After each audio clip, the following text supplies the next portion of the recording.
This is your whiteboard brief for Friday, April 17th.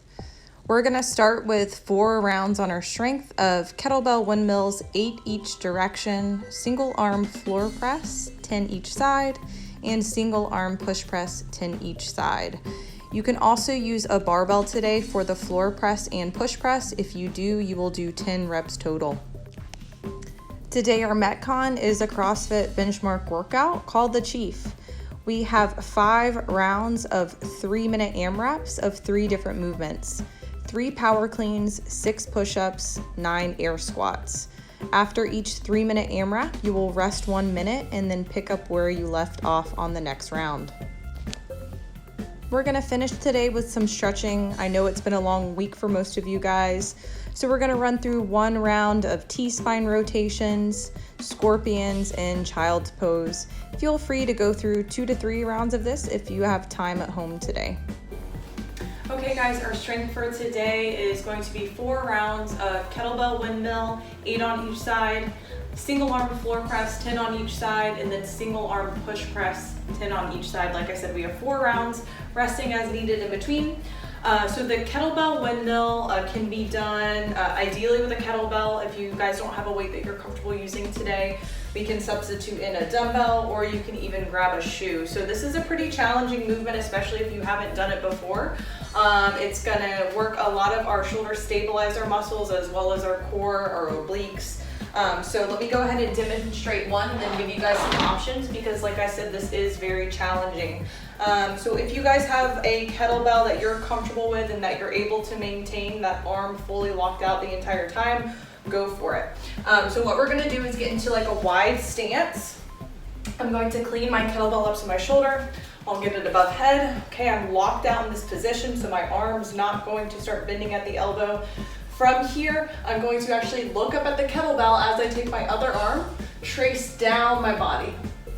Okay, my shoulder's actually internally rotating a little bit as I go down, and it's in my right arm, so I'm letting my right hip shoot back to that corner.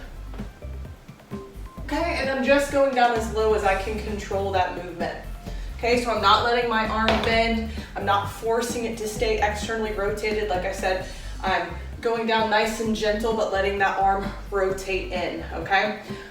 If the kettlebell that you have is too heavy, or you don't have a kettlebell, you can use a dumbbell. So same thing, we'll get it above head. We're gonna let the arm internally rotate as we go down, as far as we can maintain control, and then coming back up nice and slow. Okay, worst case scenario, you guys can grab a shoe so you can practice keeping that arm at full extension, because for some of you guys, just going down in the motion that we're going through, keeping your arm locked out is going to be challenging enough. Okay, so once again, we'll hold our objects above our head, we'll look at it, we'll trace down our leg, and then come back up. This is also going to pull on the inside of your legs as well. So some of you guys might feel limited about as far as you can go down because of how tight you are in here. So just know that that might be a limiting factor for some of you guys. We'll do 8 on each side, and then we're gonna move to single arm floor press. So remember that floor press is working the top part of our bench press. So with floor press, you can either have your legs straight or feet planted, but do not let your hips come off the ground. That's cheating, okay? So like I said, the purpose of this movement is to work the top half of the bench press, which is the part of the bench press that we're not using a leg drive with. Okay, so we're gonna do 10 on each side. We're gonna lay back, get our dumbbell or kettlebell or barbell, and it's just outside of our body here. I'm gonna keep a neutral grip, and I'm pressing straight up. When I say neutral grip, my wrist is about at a 45-degree angle, and I'm not working to twist my wrist as I press up. Okay, so I'm doing 10 reps on one side and then 10 reps on the other. If you guys have a barbell that you're using today, you'll just do 10 reps total. Okay, make sure your elbow touches the ground each time. After we do 10 there, 10 on each side, we're going to do 10 single arm push press.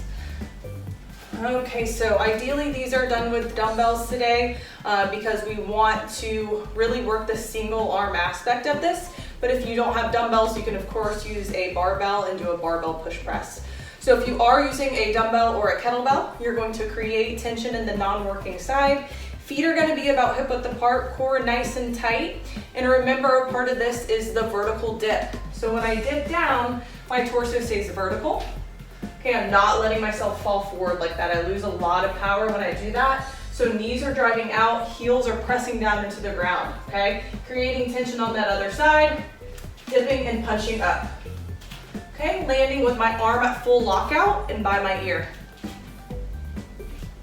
Okay, you'll do 10 on each side there, or 10 total if you're using a barbell.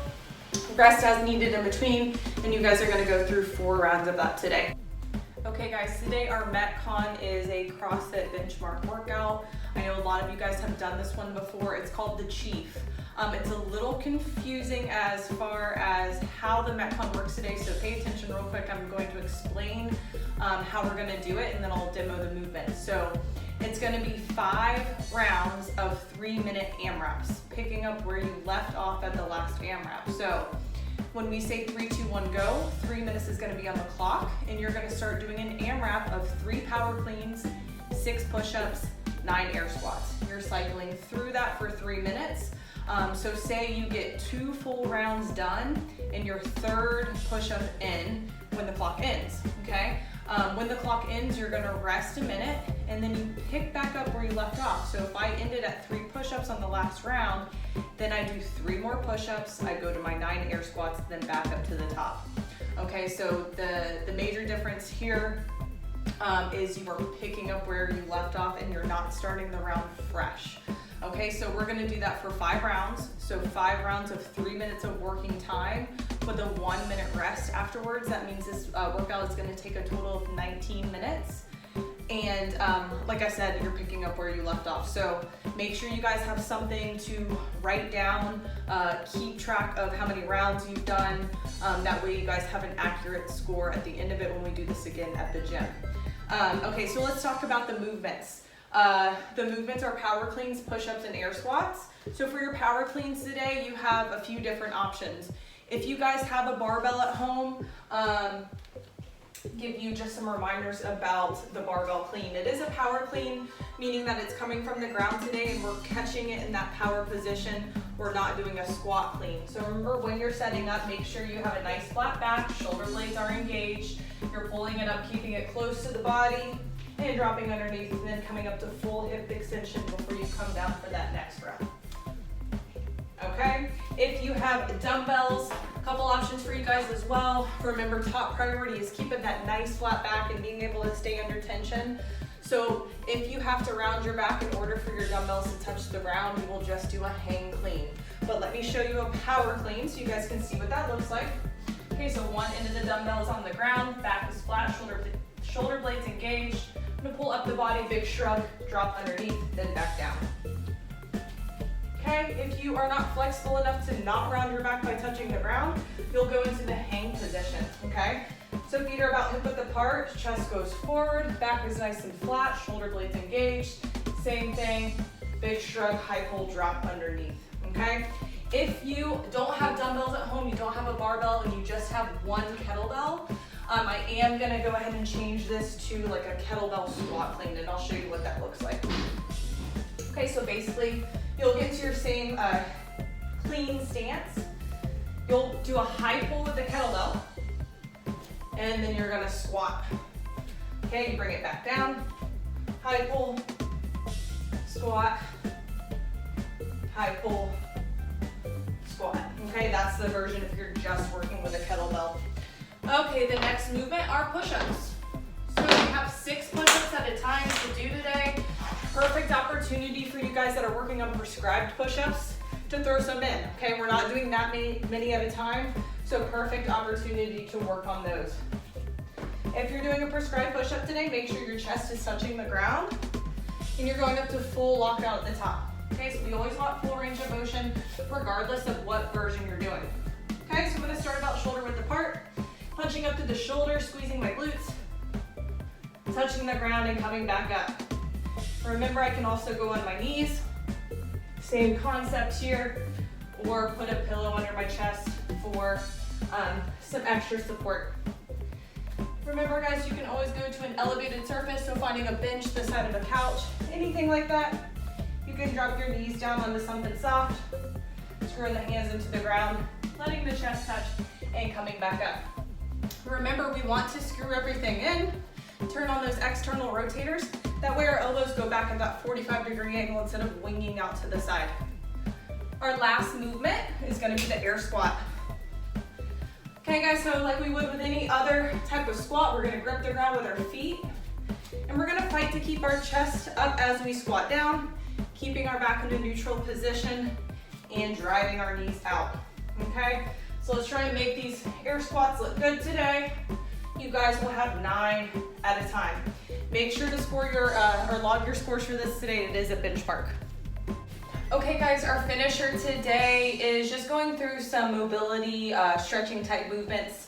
I know it's been a long week for you guys, so I would like you guys to start incorporating these things in on your own once you start kind of building your library of stuff that you're learning through us. We're gonna start with T-spine rotation. So we're gonna do 4 on each side with a hold, a 3-second hold at the bottom and at the top, and I'll explain what I'm doing. So I'm on my knees. I'm gonna go ahead and let my elbows come down to the ground here. I'm gonna take my right arm and thread it underneath here. My wrist is facing the ceiling. And right now I'm really just trying to push it through as much as I can so I feel a stretch in the back of my right shoulder, and I'm actually feeling a stretch in the back of my left shoulder as well.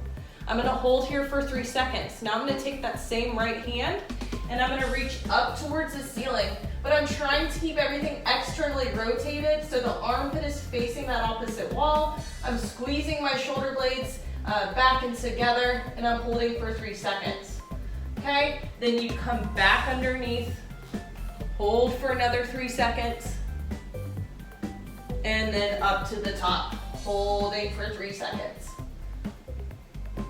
We're gonna do 4 on each side, okay? I'm gonna show you some from the other side so you can kind of see the angle of my body as I twist up, okay? So going to the left side, the left side of the arm, I'm gonna take my left arm, thread it through underneath.